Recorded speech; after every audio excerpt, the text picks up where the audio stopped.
ये वो तस्वीरें थी जिसकी कल्पना न उन 242 यात्रियों ने की थी, न अहमदाबाद शहर ने की थी, न इस देश ने की थी और ना ही दुनिया में किसी ने की थी। आज दोपहर अहमदाबाद के लिए एक ख़राब दोपहर साबित हुई और एक बड़ा विमान हादसा हुआ जिसकी खबरें आप लगातार सुन रहे हैं, देख रहे हैं, जान रहे हैं। तो आज जैसा मैंने कहा, अहमदाबाद में एक दिल दहला देने वाला विमान हादसा हो गया। अहमदाबाद से लंदन जाने वाली फ़्लाइट टेक ऑफ के चंद मिनटों में ही क्रैश हो गई।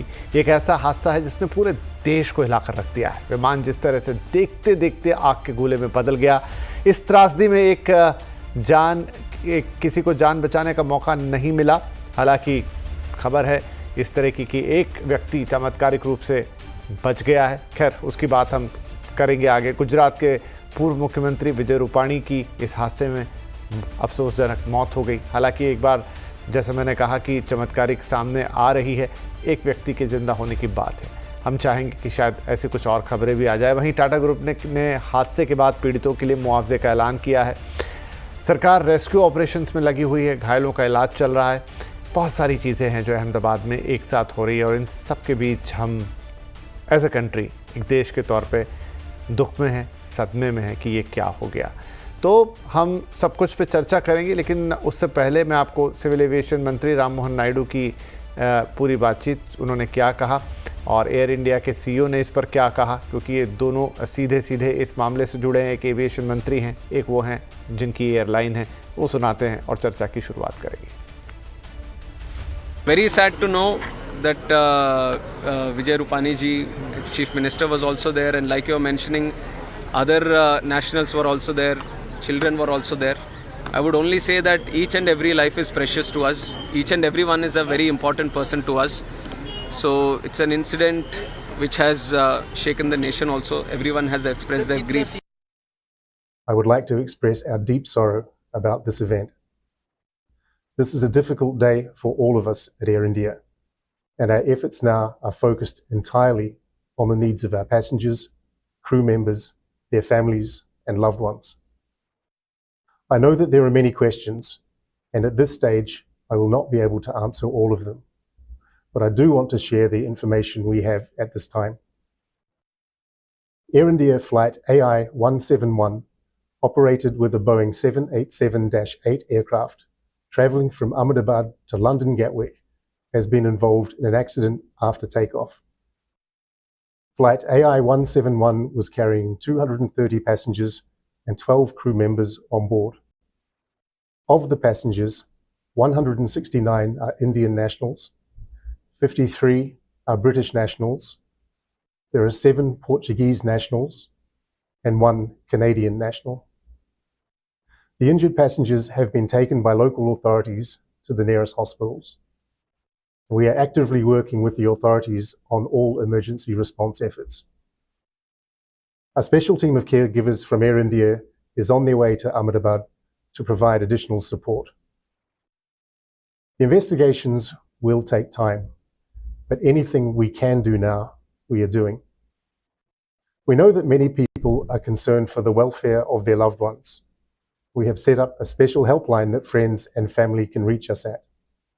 The number is 1-800-5691-444. That is 1-800-5691-444. We understand that people are eager for information. And please know that we will continue to share accurate and timely information as soon as we can. But anything we report must be accurate and not speculative. We owe that to everyone involved. For now, our teams are working around the clock to support passengers, crew and their families, as well as investigators, however we can.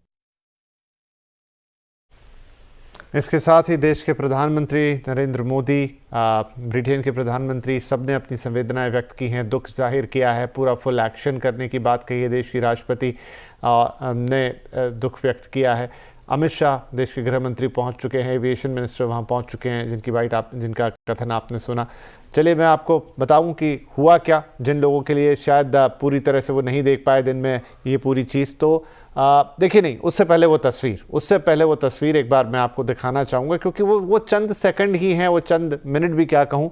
एक take off हुआ है अहमदाबाद के runway से, और उसके बाद ये आग के गोले में, ये देखिए, ये विमान है जो उड़ा और उड़ने के 2 मिनट के अंदर ही ये वापस नीचे आया और देखते ही देखते आग के गोले में तब्दील हो गया। आप कल्पना कीजिए कि क्या हुआ होगा सिर्फ कुछ मिनटों के अंदर। अब वो कैसे घटा वो आपको दिखाते हैं एक एनिमेशन के ज़रिए। ये तो हो गई वो तस्वीर जो कि आपने देखी।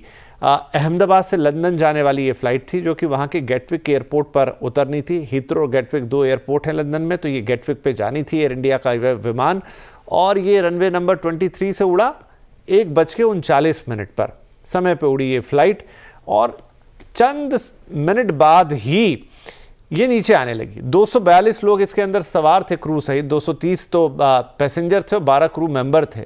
और 2 या 3 मिनट के अंदर जब इसके जो लैंडिंग गियर्स यानी इसके जो पहिए हैं वो भी विमान में अंदर नहीं गए थे कि इसने नीचे आना शुरू किया, और देखते ही देखते 1-2 मिनट के अंदर ये जो एयरपोर्ट के पास में बिल्डिंग्स थी उसमें जाके क्रैश हो गई। 50 टन ईंधन इसमें था, और वो एक साथ जला। वो दृश्य आपने देखा कि किस तरह से एक पूरा आग का गुबार उठा और पूरा प्लेन जो है वो क्रैश हो गया।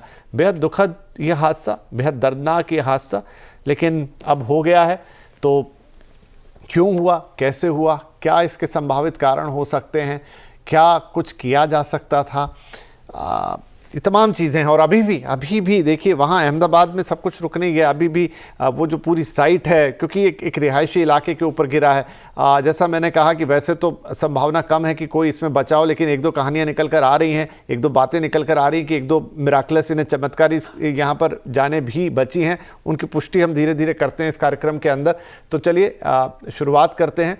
हमारे साथ बातचीत करने के लिए हमारे संवाददाता केतन जोशी जुड़ रहे हैं, रोहन सिंह भी होंगे, लेकिन हमारे साथ aviation expert AVM PR Sinha साहब हैं, NDRF के पूर्व DG संजय कुमार साहब हैं, और एविएशन एक्सपर्ट अभिषेक कुलकर्णी भी हमारे साथ जुड़े हैं। आप सभी का बहुत बहुत स्वागत है। तो मैं बातचीत शुरू करूं उससे पहले एक ताज़ा अपडेट मैं अहमदाबाद से ले लेता हूं।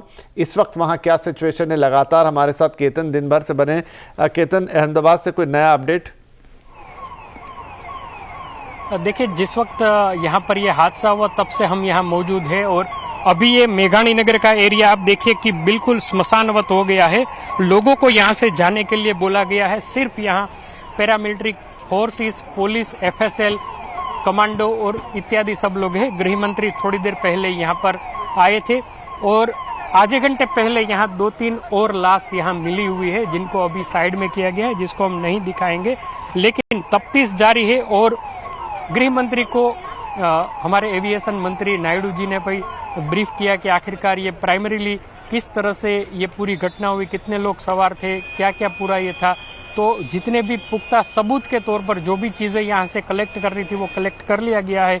यहाँ पर जहाँ निर्माणाधीन बिल्डिंग जो आप भी जिक्र कर रहे थे जिनका, वहाँ पर अभी देखिए पुलिस का एक दस्ता है वहाँ पहुँचा है, तो वहाँ पर अगर कुछ सुराग मिल जाए तो वो ढूंढने का काम जारी है। बाकी आप यहाँ अलग अलग देख सकते हैं कि जो ये मलबा बिखरा हुआ है, एक इंजन यहाँ जो हमने पहले दिखाया था, ये सारे मलबे को धीरे धीरे अब यहाँ से हटाया जाएगा, और उसमें से कुछ अगर सुराग मिले तो उनकी जांच में भी कुछ मदद मिल जाए, इस तरह का एक आशय है। लेकिन ऑपरेशन है वो यही पूरी रात चलने वाला है। जी, क्विकली एक सवाल मैं आपसे और ले लेता हूं केतन, आप, क्योंकि ऐसी खबरें अब लगातार आएंगी, इनकी पुष्टि होती है नहीं होती है। हालांकि ये खबर जो है वो अहमदाबाद के पुलिस कमिश्नर के हवाले से है, जो मीडिया को मिली है सभी न्यूज़ एजेंसीज को, कि एक व्यक्ति हैं जो कि NRI स्टेटस रखते हैं, वो इस हादसे में बच गए हैं।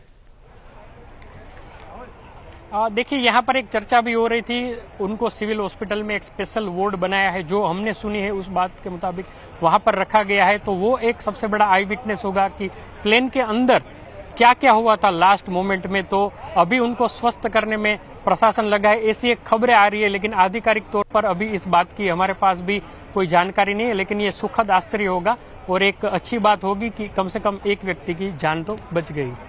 जी, क्विकली रोहन, दिल्ली से कोई अपडेट इस पर? जी, एक ज्वाइंट ऑपरेशन ग्रुप बनाया गया है मिनिस्ट्री ऑफ सिविल एविएशन के अंडर, जिसमें कि जो एक तरह की इंटर ग्रुप एजेंसी होगी। इसमें तमाम अलग अलग एजेंसियां DGCA, BCS, CISF, AI, ATC, इन सबके सदस्य होंगे और इनका जो मुख्य काम दिया गया है, ये 24 घंटे काम करेगा। तमाम अधिकारी शामिल होंगे। इनको जो मुख्य काम दिया गया है, पहले रेस्क्यू में हेल्प करना, फिर इन्वेस्टिगेशन में हेल्प करना, पैसेंजर आइडेंटिफिकेशन करना, और जब तक ये ऑपरेशन पूरा नहीं हो जाता है, ये जो ग्रुप बनाया गया है ये 24 घंटे काम करेगा। फिलहाल सिविल एविएशन मिनिस्टर वहां पहुंच चुके हैं, वहां जायजा ले चुके हैं। एआईबी जो एजेंसी है सरकार की, जो इन्वेस्टिगेशन करती है किसी भी तरह के इस तरह के एक्सीडेंट्स को, उसने अपना इन्वेस्टिगेशन शुरू किया है और अगले कुछ घंटे बहुत ज्यादा इंपॉर्टेंट होने वाले हैं। सीवीआर और जो एफडीआर है, जो जिसे हम आम भाषा में हम ब्लैक बॉक्स कहते हैं, उनमें से क्या निकल के आता है ये देखना होगा। तो ये अगले कुछ घंटों में हम जो रैकेज है उसको अच्छे से फॉरेंसिक उसकी जांच की जाएगी और उसके बाद ये पता लगाया जाएगा कि आखिर कारण क्या है। बहुत सारी थ्योरीज चल रही हैं, लेकिन जब तक सरकार की एआईबी एजेंसी जो है वो अपनी फाइनल रिपोर्ट नहीं लाती, उसमें महीने भर का समय लग सकता है, प्रिलिमिनरी रिपोर्ट में या कई साल भर का रिपोर्ट समय भी लगता है, तब तक कुछ कहना मुश्किल होगा। फिलहाल जो इनिशियल रैकेज है उसको कलेक्ट किया जा रहा है, उसकी फॉरेंसिक जांच करने की कोशिश की जाएगी और चूंकि रात हो चुकी है तो अगले कुछ समय जो एजेंसीज हैं उनको काफी तेज तरीके से काम करना होगा फिलहाल। जी ठीक है, मैं आप लोगों से और अपडेट लेता हूं, लेकिन हमारे साथ जो मेहमान हैं पीआर सिन्हा साहब, संजय कुमार साहब। तो सिन्हा साहब, ये घटना बहुत दुखद, बहुत दर्दनाक, और हम जो तस्वीरें देख रहे हैं वही बता रही हैं कि क्या हुआ होगा। लेकिन चूंकि आप एक एविएशन एक्सपर्ट हैं, अब देखिए, हम ये कोई मतलब ना आरोप प्रत्यारोप की बात है, ना कोई उसमें किसी की गलती ढूंढने की बात है, लेकिन मन में सवाल आता है कि आखिर ऐसा क्या हुआ होगा। बर्ड हिट की भी थ्योरी है, इंजन फेलियर की भी थ्योरी है, कोई सैबोटाज की भी बात कर रहा है, लेकिन फिर भी आपका अनुभव क्या कहता है कि बुरे से बुरा क्या हो गया होगा जो ये घटना घटी? नमस्कार, और आपके सारे दर्शकों को भी नमस्कार।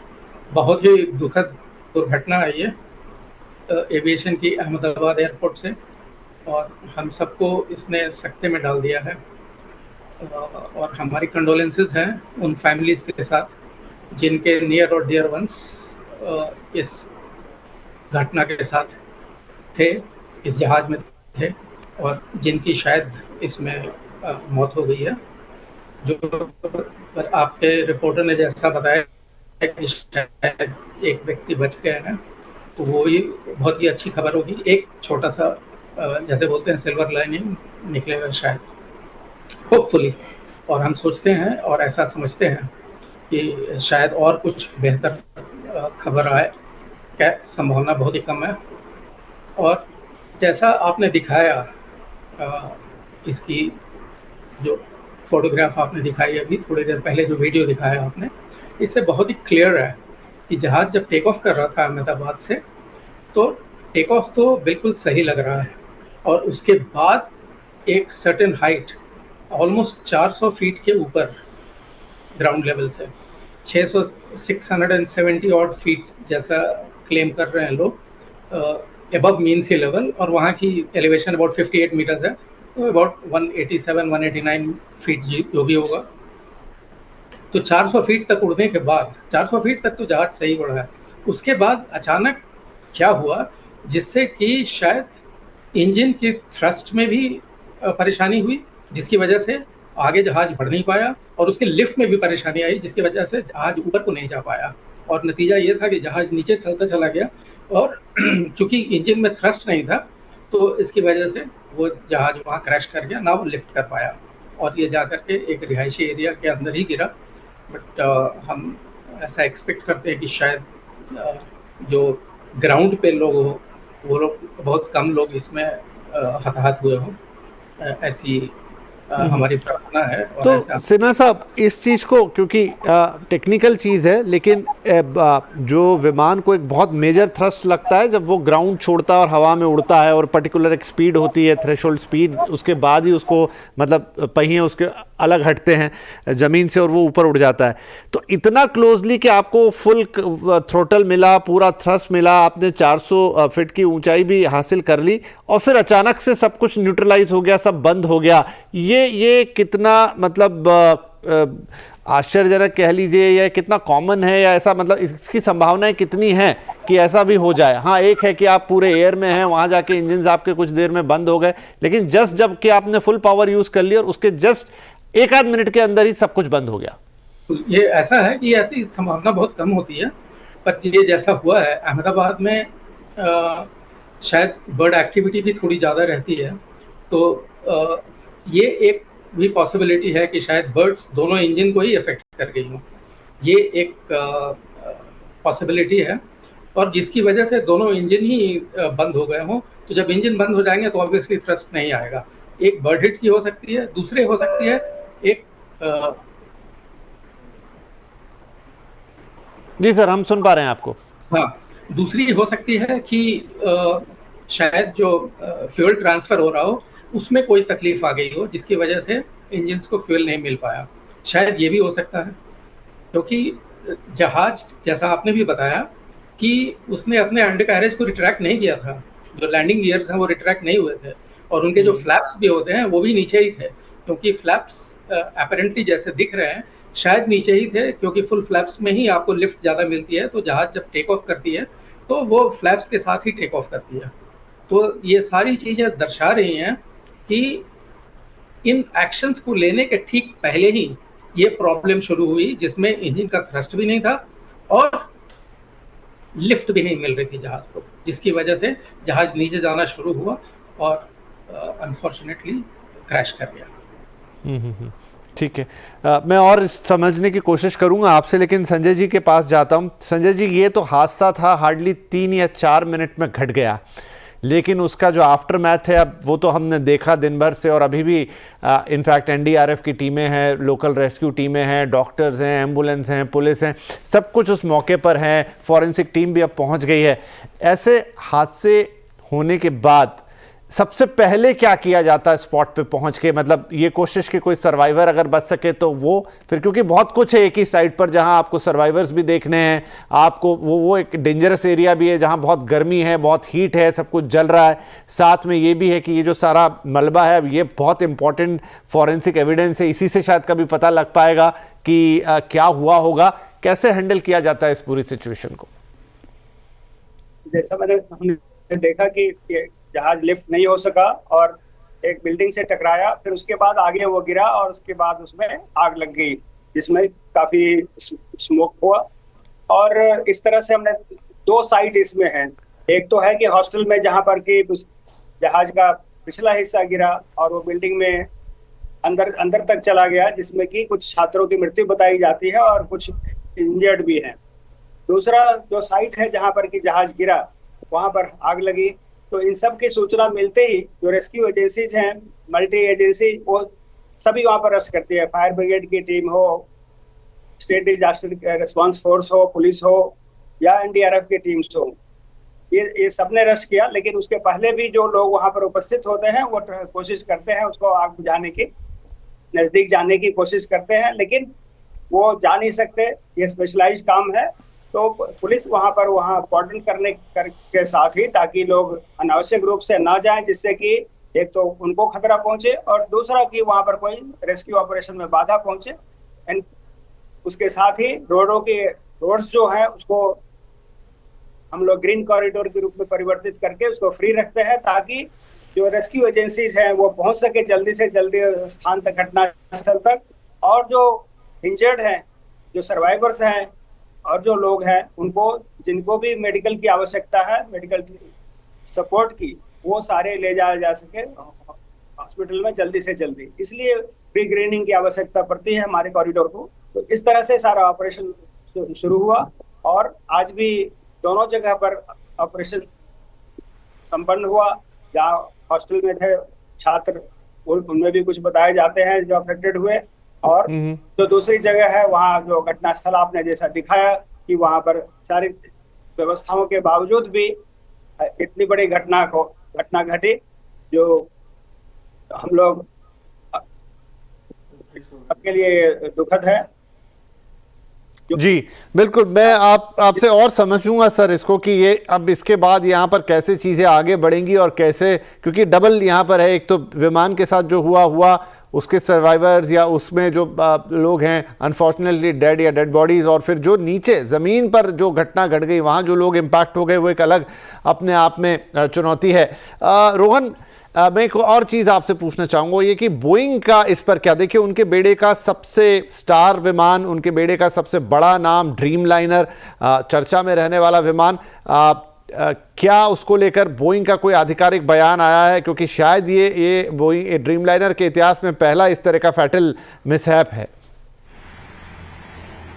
जी, बोइंग ने एक स्टेटमेंट जारी किया है। उन्होंने कहा है कि उन्हें वो इसकी जानकारी और ले रहे हैं इस घटना की। एयर इंडिया से वो संपर्क में है, भारतीय रेगुलेटर से संपर्क में है और जो भी संभव मदद होगी वो जरूर करेंगे। इस तरह का एक स्टेटमेंट उन्होंने जारी किया है। ड्रीम लाइनर एक बहुत ही वर्ल्ड क्लास जहाज है, इसके मतलब कि काफी एक शानदार जहाज है। हालांकि ऐसा नहीं है कि इस पर सवाल पहले नहीं उठाए गए हैं। विसल ब्लोअर्स ने इस पर सवाल उठाए हैं, कई जो प्रोग्राम्स हैं उस पर उठाए हैं। FAA ने कुछ ऑब्जर्वेशंस दिए थे और इसमें जब ये घटना हुई है, अब जब जांच आगे हो गई तो इसमें बोइंग से भी जवाब मांगा जाएगा। बोइंग की एक बहुत ही महत्वपूर्ण भूमिका होगी। देखिए, जो इन्वेस्टिगेशन का तरीका होता है, अब एक बार रेस्क्यू ऑपरेशन खत्म हो जाए उसके बाद इन्वेस्टिगेटर्स का रोल आता है। भारत की जो लीड एजेंसी है एयरक्राफ्ट इन्वेस्टिगेशन में, वो है AIB। वो ऑलरेडी वहां पहुंच चुके हैं, उनके DG वहां पहुंच चुके हैं।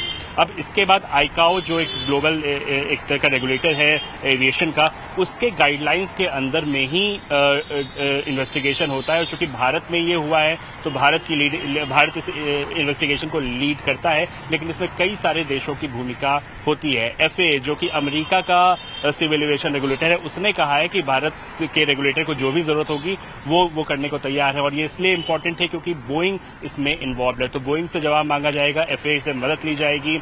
एयर इंडिया के CEO कैंपबेल विल्सन जिस समय ये दुर्घटना हुई वो पेरिस जा रहे थे, तुरंत उसे वापस दिल्ली आए और अब वो अहमदाबाद की तरफ जा रहे हैं। तो इन सभी जो एयरलाइन है, जो एयरक्राफ्ट मैन्युफैक्चरर है, जिस देश में मैन्युफैक्चर हुआ है उसका रेगुलेटर और जो हमारा रेगुलेटर है, ये सारे अगले कई दिनों तक इसमें इन्वेस्टिगेशन चलने वाला है। और बोइंग के लिए एक चिंता की बात ये है क्योंकि इसके बाद बोइंग के इस ड्रीम लाइनर पे बड़े सवाल और उठने वाले हैं। इससे पहले विसल ब्लोअर्स ने सवाल उठाए थे, कई सारे कुछ ऑब्जर्वेशंस किए गए थे, लेकिन अब ये इससे बड़ी दुर्घटना शायद कभी इससे पहले हुई नहीं है इस तरह की।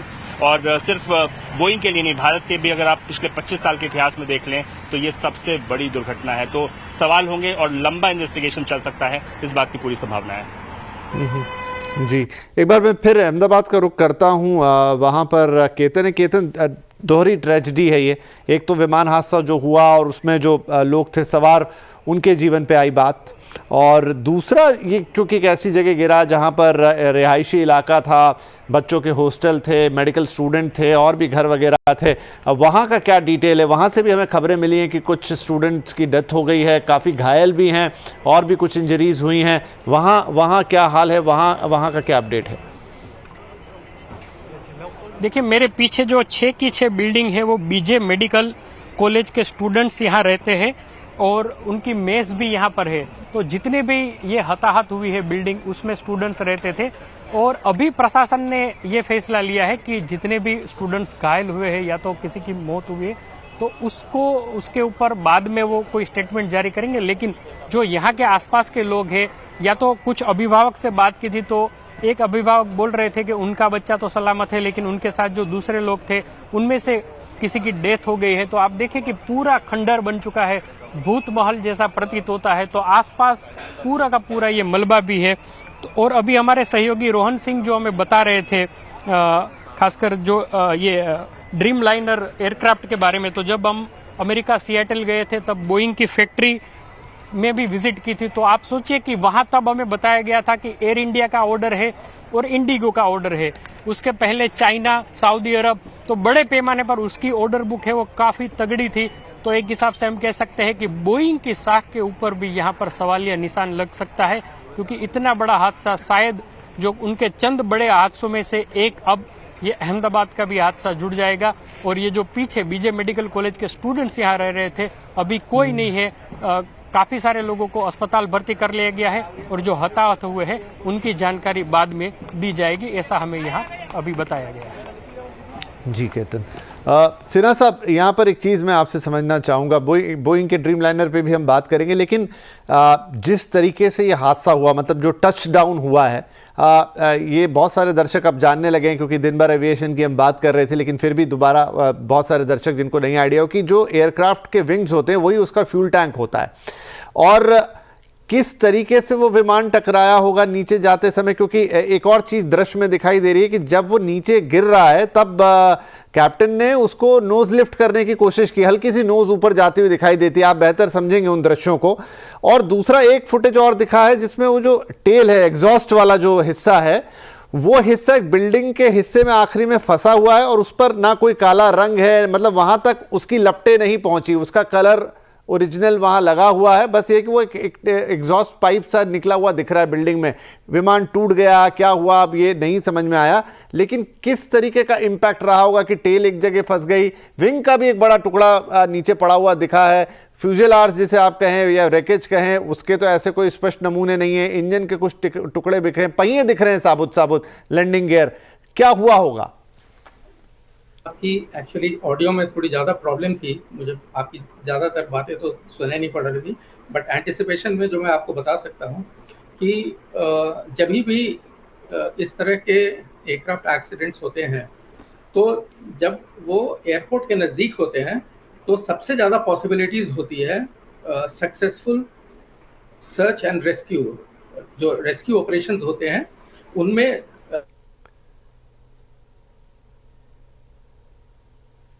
थोड़ा सा यहाँ लाइन का इशू है, हम दोबारा कनेक्ट करना चाहेंगे सिन्हा साहब को, ना उनकी बात हम तक आ पा रही है, ना हम उनको ठीक से सुन पा रहे हैं, ना वो हमें ठीक से सुन पा रहे हैं। संजय साहब, तो अभी जिस रेस्क्यू ऑपरेशन की हम बात कर रहे हैं वहाँ पर अब एनडीआरएफ की टीमें हैं, और आप जैसा कहा कि वहाँ पर जो फॉरेंसिक टीमें हैं वो भी पहुँचेंगी, तो देखिए फॉरेंसिक वाला काम बहुत स्पेशलाइज काम होता है, हो सकता है बोइंग की भी टीम आए, इंडिया की जो फॉरेंसिक डिपार्टमेंट है या जो भी सिविल एविएशन का डिपार्टमेंट है वो अपना काम कर रहा है, ऐसे में एक तरफ रेस्क्यू वर्क भी करना, कोई चीज़ खराब ना हो, कोई एविडेंस ना खराब हो जाए, कोई एविडेंस को डैमेज ना हो, मिसिंग ना हो जाए, ये दोनों चीज़ों का बैलेंस कैसे बैठता है?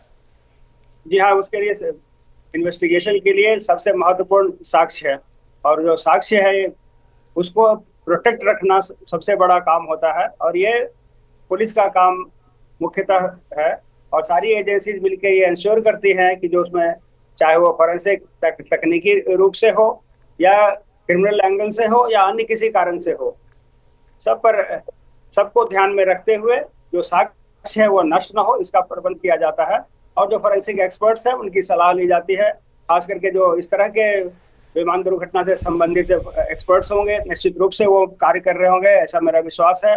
और जो डिजास्टर स्पेशलिस्ट हैं इस तरह के काम के लिए वो सलाह दे रहे होंगे, इन सब से मिलकर के तभी इतनी सारी एजेंसीज का नाम लिया है आपने भी, चाहे वो विमान कंपनी हो वहां से लेकर, या जो हमारा एयरपोर्ट के स्टाफ जो संबंधित हैं, सिग्नल से रिलेटेड, रडार से संबंधित सारे लोग काम कर रहे होंगे, चाहे वो रेडियो सिस्टम हो, किस तरह की बात हुई, इलेक्ट्रिकल एस्पेक्ट है, फ्यूल स्टार्विंग हो सकता है, बर्ड हिट हो सकता है, तो इन सबको ध्यान में रखते हुए लिया जाता है। लेकिन पहला काम जो रेस्क्यू ऑपरेशन में, जैसा आपने कहा कि वो शुरू होता है, चूंकि इसमें आग लग गई थी तो पहला काम आग बुझाना था, उसके बाद लोगों को सर्च एंड रेस्क्यू करके उनको बाहर करना था, और उसके बाद ही अन्य काम शुरू होते हैं। और इस तरह से इसमें जो दूसरा साइट है वहां भी ये इम्पोर्टेंट है कि उसमें भी उस पर भी ध्यान रखा जाए। जो पहले जो हिट हुआ,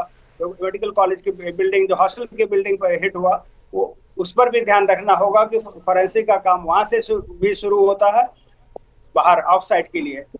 सीआईएसएफ में भी डिजास्टर के दोनों साइट्स के लिए एक एसओपी है, जो कि सीआईएसएफ जो कि एयरपोर्ट सिक्योरिटी से संबंधित स्पेशलाइज एजेंसी है और सुरक्षा प्रदान करती है ज्यादातर एयरपोर्ट पर भारत में, तो उनके भी एसओपीज हैं जो कि ऑफ साइट और ऑन साइट दोनों के लिए वो रिहर्सल भी करते हैं।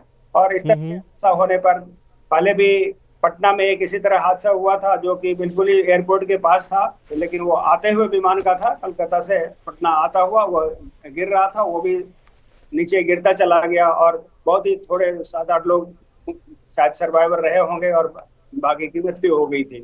तो जी जी। इस तरह के हादसे के लिए वहां पर भी सीआईएसएफ ने अच्छा काम किया था, लेकिन अब एनडीआरएफ भी है, और एनडीआरएफ ये स्पेशलाइज्ड एजेंसी है जो कि हर तरह से इक्विप्ड है, हर किस हालात में लोगों को सर्च और रेस्क्यू कर, जी सर। लाइफ को जी बिल्कुल, ये हमारी एजेंसीज चाहे सीआईएसएफ हो चाहे एनडीआरएफ हो, और बहुत वक्त पर उन्होंने अपनी मुस्तैदी दिखाई है। और आज ये बड़ा मौका जब, और लगातार हम देख रहे हैं दृश्यों में भी कि इस मुस्तैदी के साथ वहाँ पर काम है, आग पे भी तुरंत काबू पाया गया, उसको बहुत ज़्यादा फैलने नहीं दिया गया, हॉस्पिटलाइजेशन भी बहुत क्विकली हुए। तो एजेंसीज ने आज एक अच्छा काम किया है। रोहन, टाटा की तरफ से आई थिंक एक अनाउंसमेंट भी आई है जिसमें उन्होंने मुआवजे का ऐलान किया है। चंद्रशेखर साहब जो कि टाटा समूह के चेयरमैन हैं, उन्होंने भी तुरंत अपना बयान जारी किया था, और वक्त में शायद एयर इंडिया की तरफ से भी बयान आए। तो ये सारी चीज़ें अगर आप कलेक्टिवली हमें बता पाएं कि क्या क्या बातें कही गई हैं। जी, एयर इंडिया ने सबसे पहले तो ये घोषणा की है कि जो भी इस दुर्घटना में जो लोग मारे गए हैं उनका जो परिवार है उन्हें 1-1 करोड़ रुपए टाटा ग्रुप्स की तरफ से जो है वो दिए जाएंगे। जो साथ ही जो अस्पताल है जो डैमेज हुआ है उसको दोबारा से रीस्टोर करने में जो है टाटा ग्रुप वो मदद करने जा रहा है। इसके अलावा अभी जो एक खबर आ रही है कि अभी तुरंत 2 रिलीफ फ्लाइट चलाएगी टाटा ग्रुप, अहमदाबाद से, एक दिल्ली के लिए, एक मुंबई के लिए। तो जो लोग फंसे हुए हैं, जो लोग उनके जो रिश्तेदार हैं जो जाना चाहते हैं, उनको लाने ले जाने के लिए आने वाले समय में कुछ फ्लाइट्स जो है वो चलाई जाएगी। इसके अलावा टाटा ग्रुप्स की तरफ से भी कहा गया है कि इस पूरे इन्वेस्टिगेशन में जो भी मदद मिलेगी, जो सरकारी एजेंसियां मांगेंगी, वो सारी मदद करने को तैयार है। और जैसा हमने कहा कि इस वक्त पूरा जो एयर इंडिया ग्रुप है वो काफी दुख के माहौल में है। जो सीईओ हैं कैंपबेल विल्सन, उन्होंने एक स्टेटमेंट जारी किया। उन्होंने कहा कि किसी भी तरह की जो क्षतिपूर्ति है वो तो नहीं कर सकते, लेकिन जो भी आने वाले समय में मदद की जा सकती है वो जरूर करेगी। इन्वेस्टिगेशन की पूरी कोशिश की जाएगी, बोइंग से बात की जाएगी। तो ये सारी कोशिशें टाटा ग्रुप ने, एयर इंडिया ने खासतौर पर अपने स्तर पर करने की कोशिश की है, और आने वाले कुछ समय में हम और कुछ इस तरह की घोषणाएं सुन सकते हैं। जी केतन, एक और जो दुखद खबर है इस पूरे मामले में, और हम लगातार दिन भर में बात कर रहे थे, आई थिंक अब शायद इसकी पुष्टि हो गई है, लेकिन आप इसे कंफर्म करेंगे, वो है पूर्व मुख्यमंत्री गुजरात के विजय रूपाणी साहब, और वो इस फ्लाइट पर जाने वाले थे। और क्या इस बारे में अब फाइनल अपडेट है? देखिए, फाइनल अपडेट आ चुका है। जो गुजरात के भाजपा के अध्यक्ष और केंद्रीय मंत्री CR पाटिल है, उन्होंने आधिकारिक स्टेटमेंट देते हुए कहा है कि गुजरात के पूर्व मुख्यमंत्री और हमारे साथीदार विजय रूपाणी इस हादसे में हताहत हो गए हैं, उसकी मौत हो गई है। और दूसरा एक अपडेट हमारे सामने आया है कि जिस जगह पर हम खड़े हैं वहां पर बीजे मेडिकल कॉलेज की हॉस्टल है। इस हॉस्टल के अंदर 50 इंटर्न डॉक्टर की भी मौत होने की खबर आ रही है, जो अभी खबर है।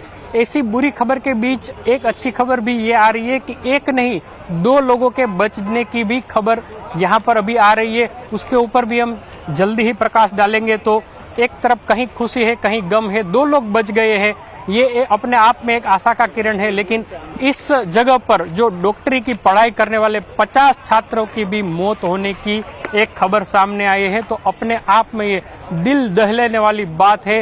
यहाँ पर कोई खाना खा रहा होगा, कोई पढ़ रहा होगा, या तो कोई प्लानिंग कर रहा होगा कि हम किस तरह से ट्यूशन में जाए या तो कॉलेज में जाए, लेकिन कुछ आगे कर पाते उससे पहले इतना बड़ा हादसा हो गया। तो जो जिसकी हमें आशंका थी वो अब हकीकत में परिवर्तित होने लगे हैं, क्योंकि इतनी जोरों से इस बिल्डिंग के साथ एयर इंडिया का ये प्लेन है वो टकराया, तो उसकी चपेट में वहां पढ़ाई कर रहे 50 स्टूडेंट्स की भी मौत की खबर है।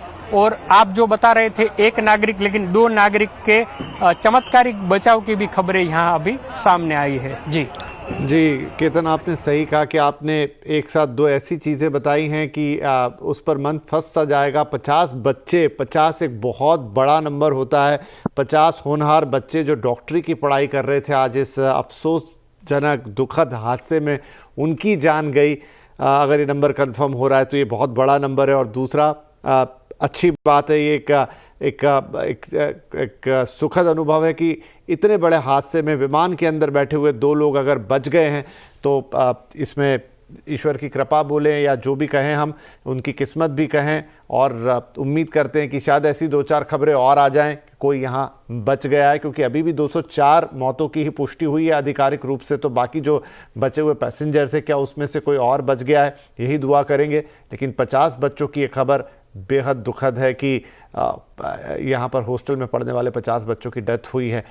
एक और चीज़ मैं आपसे पूछ लेता हूँ केतन कि वहाँ पर आपने कहा थोड़ी देर पहले गृह मंत्री आए थे उस जगह के, कुछ कह के गए हैं, कुछ उन्होंने बोला है, कोई बात कही है जैसे आप बताना चाहेंगे? देखिए, केंद्रीय उड्डयन मंत्री नायडू जी ने एक प्राइमरी इंफॉर्मेशन दी, बाकी गृह मंत्री अमित शाह, मुख्यमंत्री भूपेंद्र भाई पटेल ने कोई आधिकारिक बयान नहीं दिया है। लेकिन हाँ, जितने भी एक जांचकर्ता एजेंसियां यहाँ पर है उनको एक सूचना दी है कि आप इसकी रिपोर्ट बनवाइए और जो भी इसके तथ्य है वो हमारे सामने रखिए। उन्होंने यहाँ मुआवजा किया, 10 से 15 मिनट तक यहाँ अमित शाह जी और उनके साथ गुजरात के मुख्यमंत्री और उनके काफिले यहाँ पर रहे और स्थिति का जायजा लिया। लेकिन जो फोरेंसिक के अधिकारी हो या यहाँ पर जांचकर्ता हो या गुजरात पुलिस के आला अफसर हो, उनको कहा गया है कि पूरी तफ्तीश कीजिए, जितने भी यहाँ मदद चाहिए वो मदद भी हमें मिलेगी। तो धीरे धीरे, वैसे इलेक्ट्रिसिटी यहाँ नहीं है लेकिन आसपास धीरे धीरे जनरेटर से लाइट भी जलाई जा रही है, तो पूरी रात ये ऑपरेशन चलेगा। और ये आसपास जो मेरे आसपास जो मलबा है उसमें से शायद कोई सुराग मिल जाए, ऐसी उम्मीद के साथ यहाँ पर हजारों लोग हैं वो काम पर लगे हुए हैं और हम उम्मीद करते हैं कि कोई न कोई ऐसा सुराग जल्दी मिले ताकि हम एक निष्कर्ष पर पहुंच पाए कि इतनी बड़ी चूक कैसे हुई। बर्ड हीटिंग था, इंजन का फेलियर था या कोई टेक्निकल दिक्कतें थी, वो तभी पता चल जाएगा जब हमारे पास पुख्ता सबूत होंगे। और फिलहाल यहाँ पर अब सबूत ढूंढने की पूरी कवायद हो रही है। जी ठीक है, आप नज़र बनाए रखें हालात पर। सिन्हा साहब जुड़ गए हमारे साथ। सिन्हा साहब, आप मुझे सुन पा रहे हैं ठीक से? अभी काफी बेहतर है, बताइए। जी सर, तो मैं आपसे जो सवाल पूछना चाह रहा था वो ये समझना चाह रहा था कि जब प्लेन जाके नीचे हिट हुआ है, जो हम देख पा रहे हैं तस्वीरों में, जितना भी देख पा रहे हैं, तो उसने बिल्कुल जब हिट होने के पहले हल्का सा शायद कैप्टन ने ट्राई किया होगा तो नोज अप हुआ उसका। अनफॉर्चुनेटली आपने जैसा बताया कि थ्रस्ट भी नहीं मिला और पावर भी नहीं मिला और वो जाके क्रैश कर गया। अब हम देख रहे हैं कि उसकी जो टेल है वो एक बिल्डिंग में फंसी हुई, वो तस्वीरें लगातार चल रही हैं और वो टेल ऐसा नहीं है कि जल गई है या बर्नआउट हो गई है या टुकड़े टुकड़े हो गई, वो साबुत सी एक टेल, उसका जो एग्जॉस्ट पाइप वाला हिस्सा है वो दिखाई दे रहा है। तो क्या वो टूट के पहले ही अलग हो गया होगा या फंस के पीछे रह गया? एक जगह उसका विंग, जिसको कि हम समझते हैं कि वो फ्यूल टैंक होते हैं, तो वो भी एक जगह जला हुआ ज़रूर है लेकिन साबुत है, एकदम टूट के अलग नहीं हो गया। तो क्या किस तरीके से वो हिट हुई होगी बिल्डिंग के ऊपर प्लेन कि ये हमें देखने को मिल रहा है? एग्जैक्टली जब वो टच अपॉन हो रहा होगा या जो स्मैश हो रहा होगा तो उस समय कैसे हुआ होगा? तो इसमें तो बहुत ही क्लियर है ये बात कि जब जहाज को थ्रस्ट नहीं मिल रहा था और लिफ्ट भी शायद उतना नहीं मिल रहा था, तो उसमें जहाज जो है ऑल्टीट्यूड लूज करना शुरू कर दिया, मतलब हाइट लूज करना शुरू कर दिया और जमीन की तरफ आने लग गया। और उसके बाद वहाँ पे जो भी उसके रास्ते में आया, जैसे कोई एक बिल्डिंग आ गई रास्ते में, तो बिल्डिंग से जो भी पोर्शन टकराया वो बिल्कुल उससे सिवियर हो गया, अलग हो गया।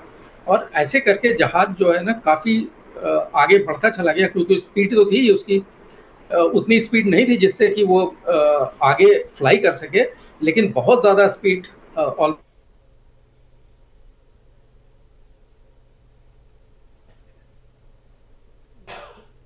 जी चलिए एक छोटा ब्रेक ले लेते हैं हम यहाँ पर और कोशिश करेंगे कि हमें स्पष्ट रूप से सुनाई दे पाएँ यहाँ सिन्हा साहब की आवाज़। एक छोटा ब्रेक लेते हैं, ब्रेक के बाद कुछ और अहम अपडेट्स हैं इस घटना से जुड़े हुए, वो आपको देंगे और चर्चा को आगे बढ़ाएंगे।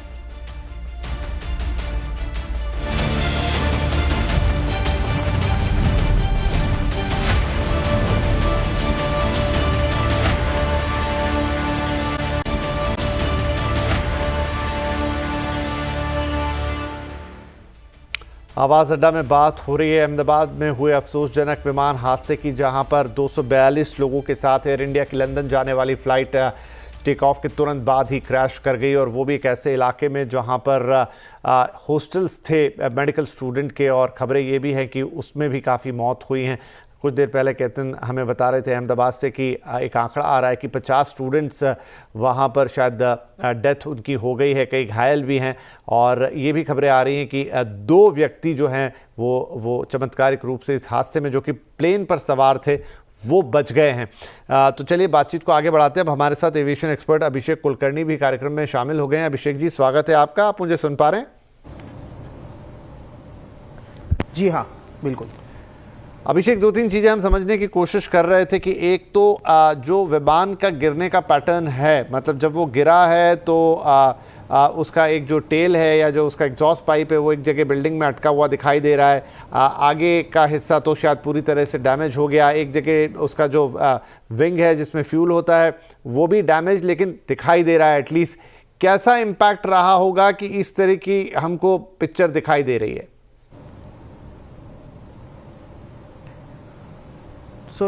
ये जैसे देखते हैं हमको सबको अंदाजा है कि ये बहुत ही ट्रैजिक इंसिडेंट हो गया है। आज पिछले कई सालों में ऐसा इंसिडेंट हमने देखा हुआ नहीं है और यही भगवान से दुआ है कि आगे ना देखने मिले। आज के इस इंसिडेंट के बारे में अगर आप देखते हो तो पता चल जाता है कि जो इम्पैक्ट हुआ रहेगा वो एयरक्राफ्ट का, वो काफ़ी एयरक्राफ्ट जैसे ही स्टॉल होते ही जिस हिसाब से वो एयरक्राफ्ट क्रैश हुआ है, बहुत ही खराब, बहुत ही हार्ड इम्पैक्ट हुआ है। रीजंस अभी तक किसी को भी पता नहीं है, इन्वेस्टिगेशन ज़रूर चल रही है, लेकिन ऐसे अंदाज़ा आता है कि शायद जिस हिसाब से हो गया होगा ये दोनों इंजन का पावर लूज होने के वजह से हुआ रहेगा, ऐसा लगता है। जिस हिसाब से एयरक्राफ्ट स्टॉल किया है, पायलट ने कोशिश की है उसको फिर भी लिफ्ट ऑफ करने की कोशिश जब during the last stages of the ये फ्लाइट बर्ड हिट एक अंदाज़ा लगा सकते हैं हम लोग सिर्फ अंदाज़ा अभी फिलहाल लगा सकते हैं। AAIB जो इन्वेस्टिगेशन करेगी उसमें कुछ दिनों के बाद उसका रिपोर्ट आ जाएगा, लेकिन जो हादसा हुआ है बहुत ही बुरा हादसा है और एक इंसान जो मिराकुलसली इसमें सेव हो गए, जो सीट नंबर 11A से शायद है, और वो जो तो यही सवाल अभिषेक हम पूछना चाह रहे हैं। इसमें एक अपडेट आपको दे दूं कि हमारे संवाददाता कह रहे हैं कि अब एक नहीं 2 लोगों के बचने की खबर है।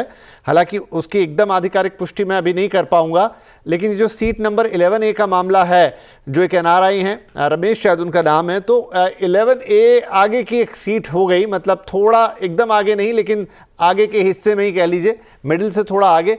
तो कैसे ये, क्या विमान टूटा होगा तो वो वहां से निकल पाए, वो छिटक के उड़ गए, गिर गए? क्या संभावना हुई होगी कि इतने दर्दनाक हादसे में जहां शायद वो जो आंख का गोला दिख रहा है कि उसमें कुछ ना बचे, वो बच गए और वो चल फिर रहे हैं?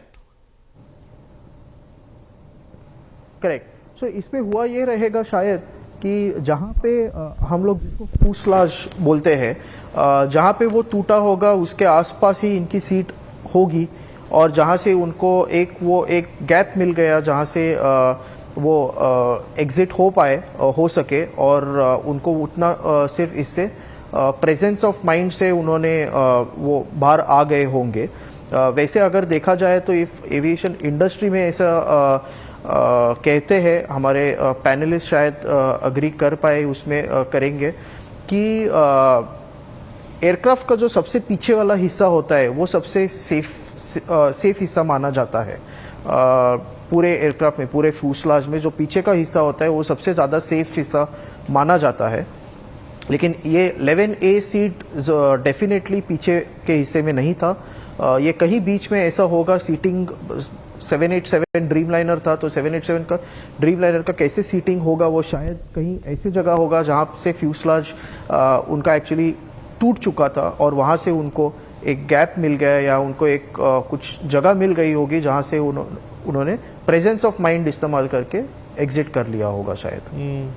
तो हम ये भी उम्मीद कर सकते हैं कि अगर 11A के यात्री की जान बच सकती तो शायद कुछ और ऐसी खबरें हमें पता लग जाए, क्योंकि आज का दिन इतना ज़्यादा आपाधापी वाला दिन था कि शायद वहाँ पे डिस्टिंक्शन नहीं हो पाया होगा चीज़ों के बीच में, और ज़्यादा करके जो डैमेज कंट्रोल करने की कोशिश, और वो पूरा इलाका इतना गर्म और इतनी आग वहाँ पर, तो शायद नहीं पता लगा होगा। हमने जैसा कहा कि 2 लोगों की भी अब खबर है, केतन बता रहे थे हमें, तो वो भी एक अपडेट है।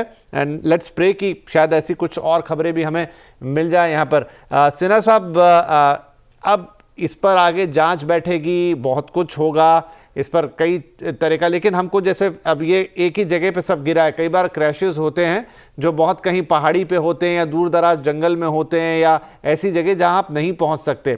तो यहाँ पर जो फ्लाइट डेटा रिकॉर्डर है और कॉकपिट डेटा रिकॉर्डर है, ये सब इजीली मिल जाएगा ऐसा मैं मान रहा हूं। तो क्या उससे हमें जल्दी से जल्दी कुछ प्राइमरी रीजन पता लग जाएंगे कि क्या हुआ होगा आखिरी कुछ मिनट में, या क्या वो रही होगी? यहाँ पे कॉल भी आया था मेडे वाला, लेकिन अफसोस की बात कि इतना वक्त ही नहीं मिला पायलट को कि वो कुछ कर पाते। बिल्कुल, आपने बिल्कुल सही कहा। मेडे का कॉल तो दिया पायलट ने, और मेडे को कॉल मिलते ही जो सारे उस वक्त उस चैनल पे या उसके अराउंड एक्चुअली होते हैं जहाज या एटीसी, वो सब के सब बिल्कुल संभल जाते हैं और उस जहाज को पूरी तरह से फ्री लेन देते हैं, जिससे कि वो जहाँ भी जाना चाहे, जहाँ भी उतरना चाहे, वापस आना चाहे, कहीं भी कुछ करना चाहे, उसको बिल्कुल कोई ऑब्स्टेकल नहीं आता बीच में। लेकिन खैर उसकी तो बात ही नहीं हुई, क्योंकि उन्होंने मेडे कॉल दिया और with in seconds the aircraft crashed.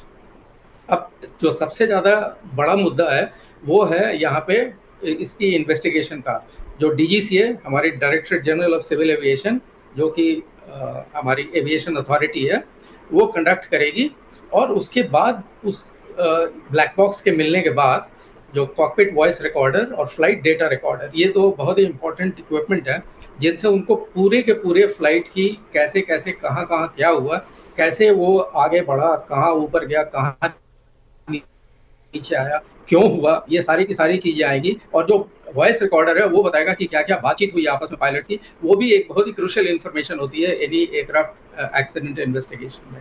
तो अल्टीमेटली वही डिटरमिन करेगी और वही बताएगी कि आखिर में इस जहाज के साथ हुआ क्या, क्यों इतना बड़ा हादसा हुआ टेक ऑफ करते के साथ ही। और तभी पता चलेगा, क्योंकि जो बाकी की चीज़ें हैं एपरेंटली, जैसे आप देखिए अहमदाबाद का रनवे है वो ऑलमोस्ट 3.5 किलोमीटर लंबा है, करीब 11,500 फीट के करीब लंबा होगा, जो कि काफ़ी reasonably good length of runway है, जो किसी भी जहाज को Dreamliner specially take off के लिए कोई इसमें परेशानी नहीं होनी चाहिए। और वेदर कंडीशंस भी, गर्मी तो थी लेकिन टेम्परेचर भी शायद 37 डिग्री के आसपास थे, और बहुत ज़्यादा जो वेदर कंडीशंस थे वो उतने एडवर्स नहीं थे। तो कुछ और ही प्रॉब्लम हुई है जहाज के अंदर में, जो इन्वेस्टिगेशन से ही बाहर आएगी। और वो जब इन्वेस्टिगेशन खत्म होगी उसके बाद पता चल पाएगा कि एक्चुअली हुआ क्या इस जहाज के साथ में। उससे पहले तो जो हम ये बात कर रहे हैं ये सब कंजेक्चर्स हैं और सब अपनी अपनी हिसाब से उसमें सोच रहे हैं। बिल्कुल बिल्कुल, पर बस उम्मीद यही है कि सारी चीज़ें एक साथ है, कहीं गई नहीं, किसी बड़े एरिया में बिखरी नहीं, कंसोलिडेटेड हैं, तो शायद वो जल्दी से मिले और जल्दी आइडिया लग पाए। रोहन, क्या बोइंग की भी कोई टीम हिंदुस्तान आ रही है? क्योंकि उनका विमान था और उनका एक बड़ा फेमस विमान था, तो डेफिनेटली ये उनके लिए भी एक बहुत बड़ा सवाल है।